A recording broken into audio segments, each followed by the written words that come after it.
Listo. Entonces, lo que podemos manejar es los mismos criterios, decir que este ángulo es igual a este ángulo es igual a estos que se llamen beta, estos otros que se llamen alfa. Entonces, eso lo hago rápido porque ya lo hemos visto, ¿no? Aquí vamos a definir esta línea, a ver si nos puede servir, tal vez no. Se va a llamar H, ¿no? Le llamaremos H. Y este puntito también que sea H.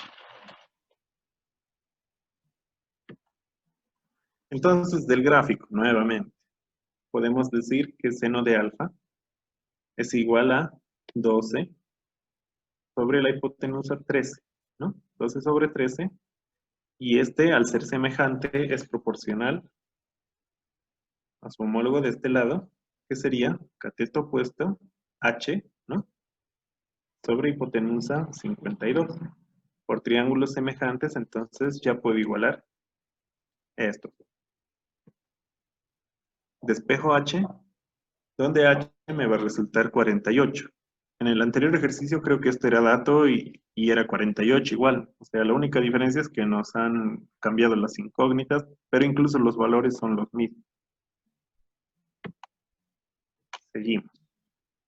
Ahora, en los triángulos AFC y CDH, quiere decir entonces el triángulo donde está el ángulo beta, ¿no? Y CDH, de este lado, ambos, ¿qué podemos hacer? Vamos a hallar la función trigonométrica seno, ¿para qué? Para poder hallar el lado AC, ya que igualmente como en el anterior nos piden el perímetro, pero del triángulo pequeño. Es decir, queremos hallar todo de este lado, ¿no? Eso es lo que nos interesa. Entonces, para hallar AC, simplemente establezco esta relación de triángulos semejantes. Despejamos nuevamente AC, despeje sencillo, por tanto nos sale 15 grados. Entonces, vamos a escribir 15 grados en el gráfico. Ahí está, 15 grados. Ahora vamos a aplicar el teorema de Pitágoras otra vez.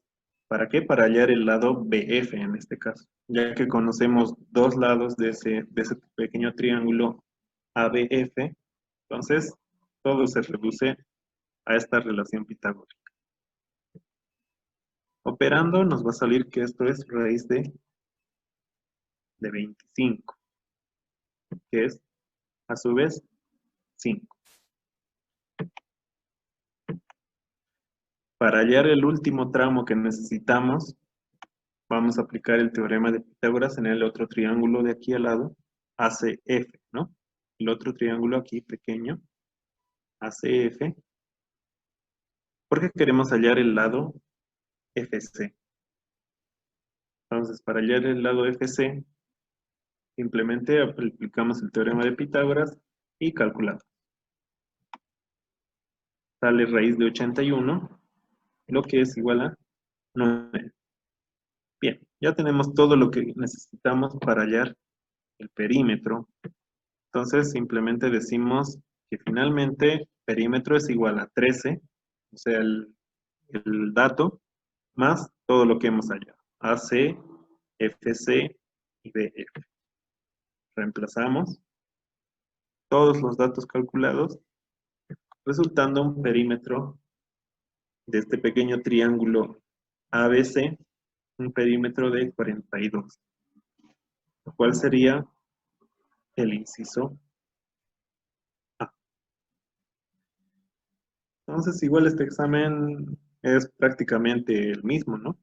Por tanto, nos sirve, digamos, resolver exámenes pasados viendo que hay solamente este tipo de variantes muchas veces. Bien, seguimos entonces, pasemos al siguiente problema. Aquí tenemos resolver esta ecuación, ¿no? Ecuación trigonométrica en el intervalo 0 menor a x y menor a 2pi. Es decir, x solo puede valer de 0 a 2pi. Si existen soluciones con ángulos superiores, no se tomarían en cuenta, ¿no? Entonces necesitamos hallar un conjunto de soluciones 2 en este caso.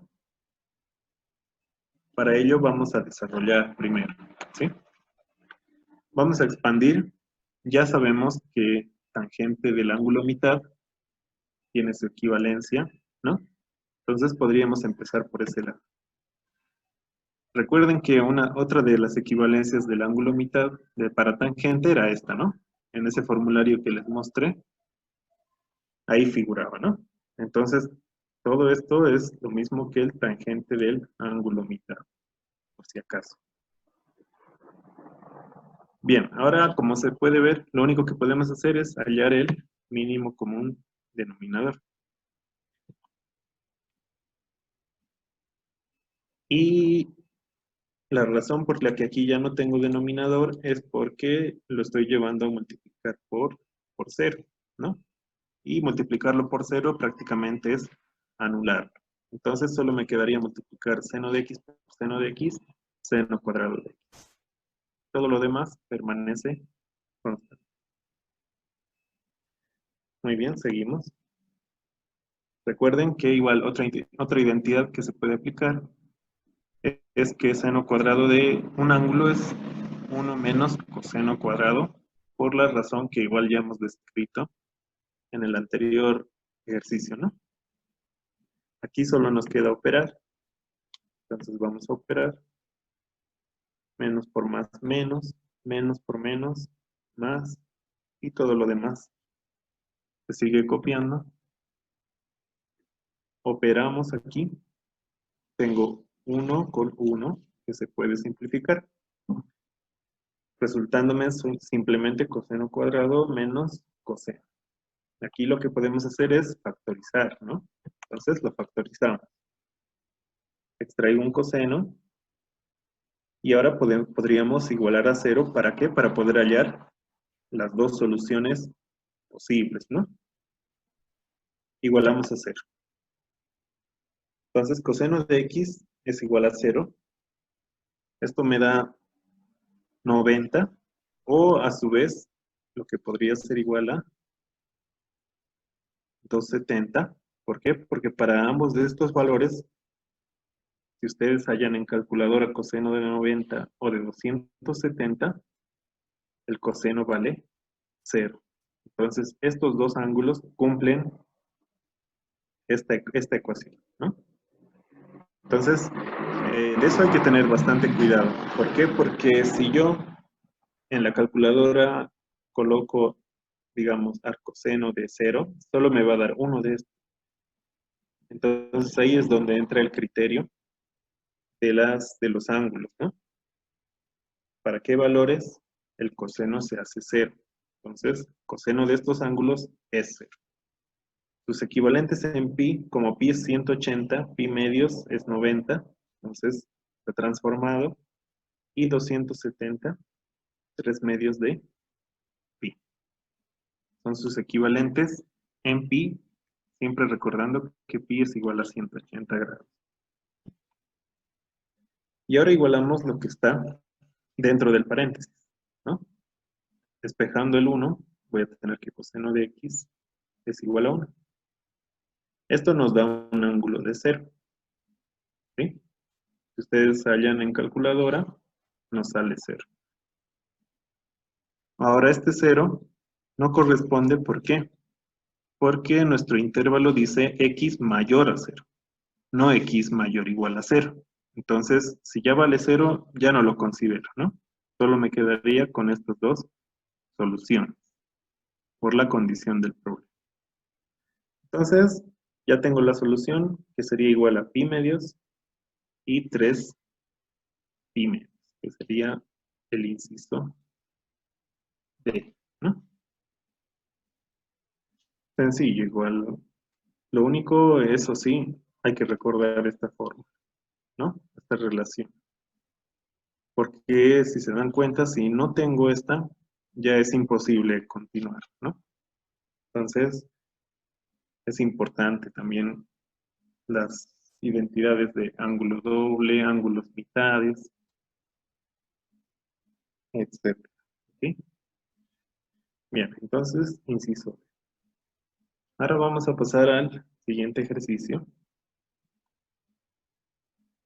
Ah, bueno, aquí tengo las fórmulas también. Seguramente las dejé para mostrar. Que son las mismas que les mostré hace rato, ¿no?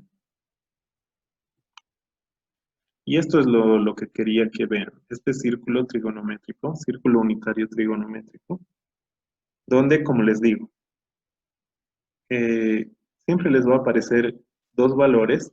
El primero hace referencia al coseno y el segundo hace referencia al seno. Entonces, digamos, yo hablo de 90 grados, el coseno de 90 es 0, el seno de 90 es 1, ¿no? Y ese es uno de los valores que estamos hallando. Pero si se dan cuenta, el otro que hemos utilizado, 270, también nos ofrece el coseno 0 y el seno igual a 1, ¿no?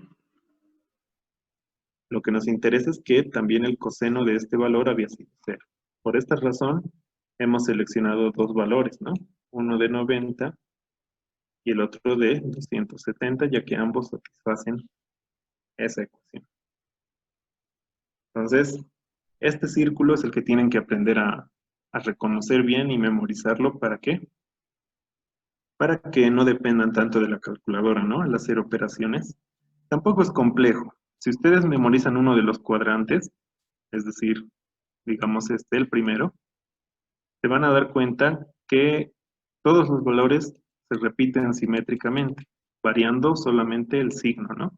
Bien, aquí es 1/2 raíz de 3 sobre 2, aquí es -1/2, y así, ¿no? Entonces basta que se memoricen uno, y después por simple lógica van a poder desarrollar todos los ángulos notables. Muy bien, ahora sí. Entonces, tenemos este ejercicio que dice hallar el área sombreada si los círculos con radios de 1, 2, 3 pies son externamente tangentes. Es un ejercicio parecido, aunque incluso está mucho más fácil que el que vimos. Y nos dicen que tienen radios de 1, 2 y 3. En este caso. En el anterior los tres valían 3, ¿no? Entonces, aquí tenemos 3 radios ascendentes. Bien, para completar, digamos, la unión entre centros, voy a trazar esta línea en color negro, uniendo los dos centros faltantes. Entonces nos dice que el radio aquí vale 1, el siguiente radio vale 2 y el más grande vale 3. Este radio se repite en toda la circunferencia. Quiere decir que así como está en la línea roja, siempre y cuando comience del centro, se repite en la línea de color negro. Lo mismo con el 3, ¿no? Siempre que se parta del centro hacia afuera de la circunferencia, el radio es el mismo. Entonces, en todo este lado, si yo considero este un segmento completo, va a valer 3 más 2, 5, ¿no? Por este otro lado, también puedo tener otro lado que va a valer 2 más 1, o sea, 3. Y este 1 también se repite aquí, por tanto, este lado va a valer 3 más 1, 4. Si han resuelto bastantes ejercicios de geometría o trigonometría, se van a dar cuenta que este triángulo es bastante conocido en el ámbito, ¿no? De la geometría. Prácticamente cuando uno ve este triángulo se alegra porque tiene características bien regulares que lo hacen sencillo de resolver. Entonces, sabiendo que el triángulo este de lados 3, 4 y 5 es rectángulo, ¿sí? Entonces, esa es la característica que tienen los triángulos de lados 3, 4, 5 o sus múltiplos, ¿no? Sus múltiplos que serían 9, 16 y 25. Entonces, todos los que tienen esta proporción son rectángulos ya automáticamente, ¿no? Entonces, si esto es un triángulo rectángulo, quiere decir que aquí tenemos 90 grados. Entonces, esta pequeña sección que nos piden no es nada más que un cuarto, una cuarta parte de toda esta circunferencia, ¿no? O sea, la parto en 4 y me quedo solo con 1. Ya conocemos que la fórmula es pi por radio al cuadrado, entonces todo se reduciría a esto. Pi por radio, que vale 1 al cuadrado, sobre 4, ¿por qué? Porque es la cuarta parte, ¿no? Es una porción que vale a un cuarto. Entonces sería la solución pi cuartos, ¿sí? Ahora, ¿qué pasa si, digamos, yo no tengo esta experiencia resolviendo ejercicios y me sorprendió este triángulo? ¿Cómo podría verificar que este ángulo efectivamente vale 90? Es un poco más complicadito el camino, pero nos da la explicación y la justificación de esto, ¿no? Entonces, decimos, otra forma de demostrar que es triángulo rectángulo, ¿cuál sería? Más falta una tilde. Entonces, ¿cómo demostramos? Entonces, vamos a hacerlo por medio del teorema de cosenos.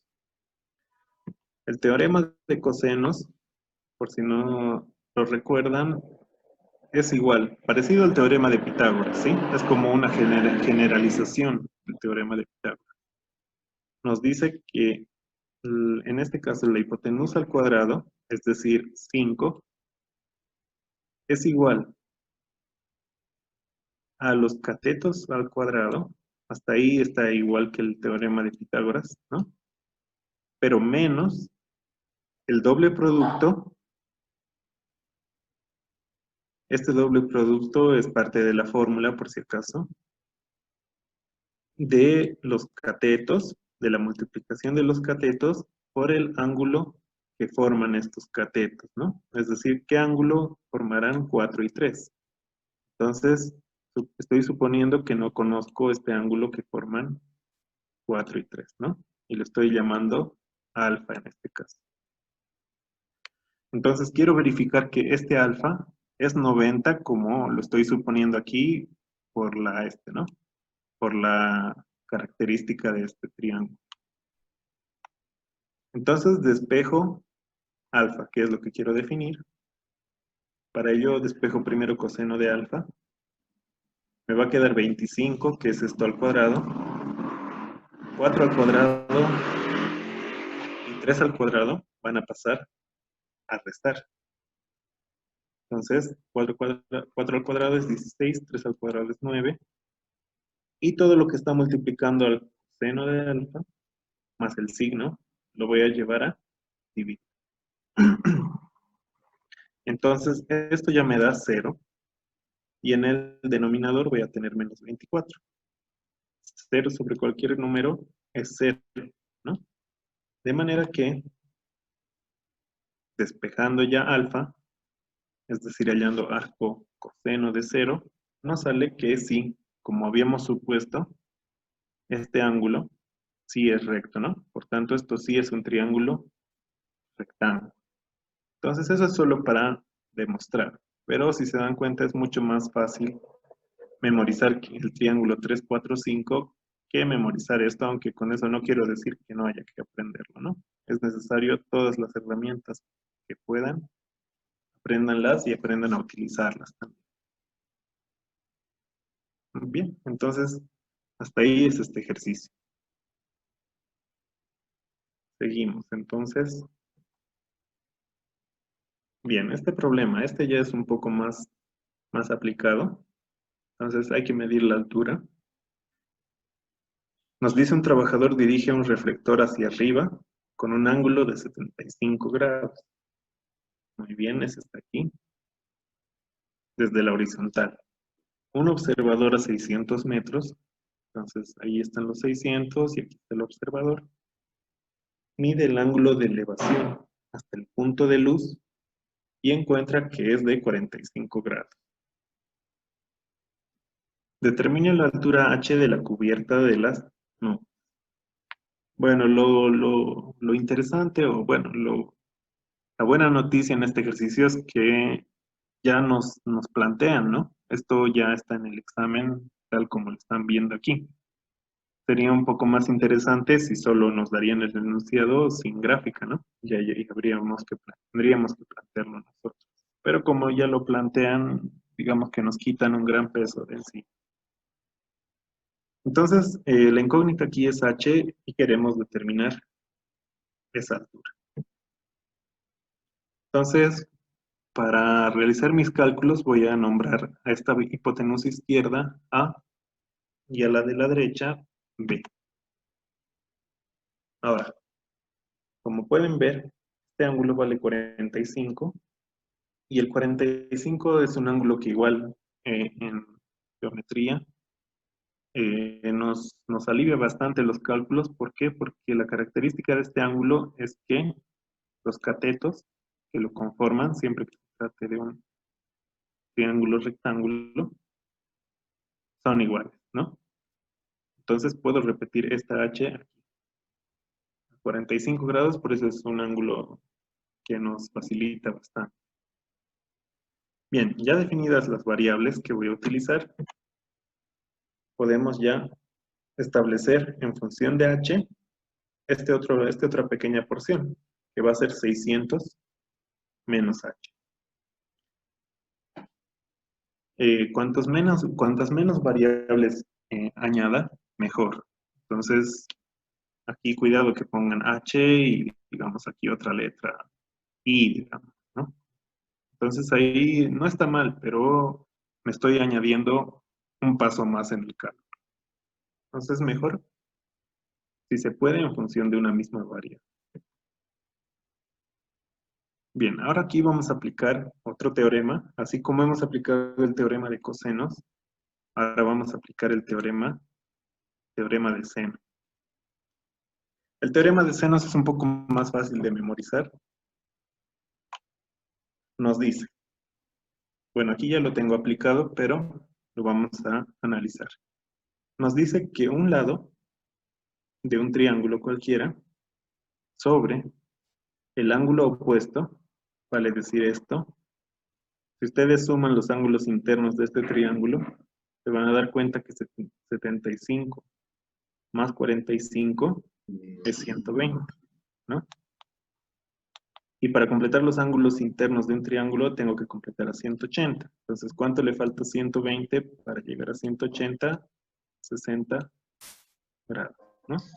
60 grados. Entonces, como falta 60 grados, ya lo completo ahí. Y proseguimos con el teorema de seno. Entonces,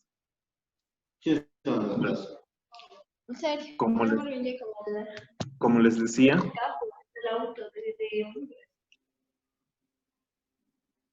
¿alguien quiere participar? Ya. Bueno, como les decía, el teorema de senos es igual a un lado sobre el seno del ángulo opuesto a ese lado. En este caso, 60. Igual a cualquiera de los otros lados, voy a tomar B en este caso, sobre seno de el ángulo opuesto igualmente, 45, ¿no? Entonces se cumple esa oposición. B sobre seno de 45 igual a 600 seno de 60. Entonces, eso tiene que estar claro. Como les dije, es más fácil de memorizar este, ¿no? Muy bien, de aquí, como pueden ver, es directamente despejable B, de manera que podemos obtener nuestra hipotenusa B. Esto lo estoy haciendo con puros ángulos notables. Seno de 45 es raíz de 2 sobre 2. Seno de 60, raíz de 3 sobre 2. Aquí puedo simplificar, de manera que me va a quedar solo esto. Ahora, para llevar de esta nomenclatura a esta otra que es un poco más sencilla, lo único que hago es multiplicar y dividir por este denominador, ¿sí? Entonces, eso simplemente me lleva las raíces al numerador. para que se vea un poco más amigable la expresión, ¿no? Es un pequeño artificio, simplemente. Ahora sí, la altura será. Entonces, como ya tenemos B, que es la diagonal, si queremos hallar H, sabemos que simplemente podemos hacerlo con el cateto opuesto, ¿no? Del ángulo, de 75 en este caso. Entonces, la altura H es igual a B, o sea, esta hipotenusa, por el seno de 75 grados. Ahora, como les dije, yo siempre voy a buscar los ángulos más notables que se utilizan, que son 30, 45, 60 y 90. Yo no conozco acá cómo hallar el de 75. Por tanto, este ángulo de 75 puedo expresarlo como una suma de dos ángulos que yo conozco. Con eso voy a obtener la ventaja de que voy a poder hacer un reemplace directo en las funciones trigonométricas. Si podríamos llamarle una dificultad, sería de que hay que recordar el teorema, o digo, la expresión para el seno de la suma de dos ángulos, ¿no? Que no es tan complicado. Entonces, desarrollamos. B, dijimos que B vale todo esto, raíz de 6 por 200, entonces esto es B. Y seno de 75, que dijimos que va a valer el seno de esta suma, es lo mismo, ¿no? Entonces, seno del primero, coseno del segundo, seno del segundo, coseno del primero. Estos igualmente, aquí lo que buscaba, ¿no? Seno de ángulos notables, ¿no? Bien, copio esta primera parte. Y aquí, vean, ya se está haciendo repetitivo esto. Seno de 45 aquí era raíz de 2 sobre 2. Entonces, lo mismo. Seno de 60 aquí ya lo utilizamos. Era raíz de 3 sobre 2. Volvemos a utilizar esa expresión. O sea, eso es para todo, ¿no? Por eso es tan importante conocerlo. Seno de 30 es una que no se nos ha presentado hasta ahorita, pero es un medio. Y coseno de 45, raíz de 2 sobre 2, ¿no? Listo. Entonces todo se está reduciendo bastante. Entonces aquí vamos a poder sacar, como se dan cuenta, un factor común. Entonces, aquí tengo factor común, ¿no? 4 por si acaso, ¿no? 2 por 2 es 4. Aquí también 4. Sacamos el 4, va a venir aquí, ¿no? A dividir al 200. Entonces 200 sobre 4, ahí nos va a dar 50. Por eso está 50 ahí. Una vez hallado el factor común, solo nos queda operar las raíces. Por propiedad de raíces, recuerden, la raíz de un producto de dos números, cualesquiera, es igual a la raíz, al producto de las raíces de cada uno, ¿no? Raíz de A por raíz de B. Digámoslo así. Entonces, así como puedo separarlos, puedo agruparlos. 3 por 2, 6. Listo, tengo raíz de 6. Aquí 1 por raíz de 2, el 1 no afecta, entonces raíz de 2. Listo, sencillo hasta ahí, ¿no? Ahora, si bien ya tengo la solución, tengo que mostrarla de alguna de estas formas que tengo en las soluciones. Entonces ahí tienen que más o menos utilizar todos sus recursos, ¿no? Posible. En este caso yo voy a llevarme esta raíz de 6 y la voy a distribuir a ambos, ¿no? Tanto aquí como aquí. Entonces raíz de 6 por raíz de 6 ya se vuelve al cuadrado, entonces se anula con la raíz cuadrada quedando solo 6. Raíz de 6 por raíz de 2, lo unimos todo en una sola raíz, 6 por 2, 2. Listo.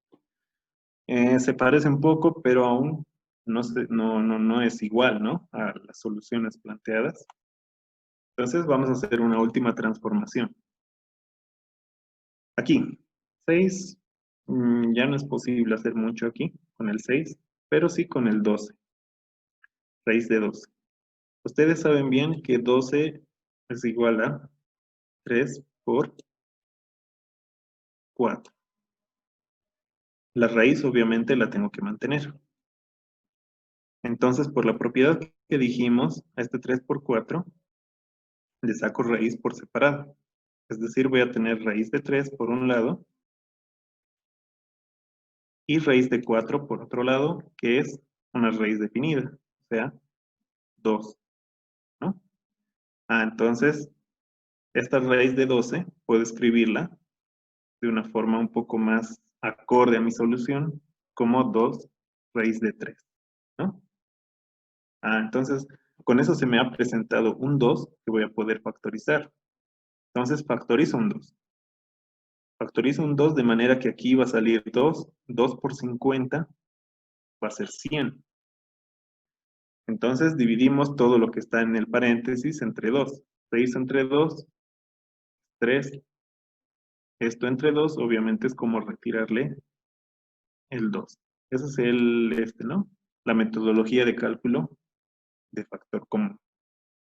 Entonces, la respuesta es 100, 100, 3 por raíz de 3.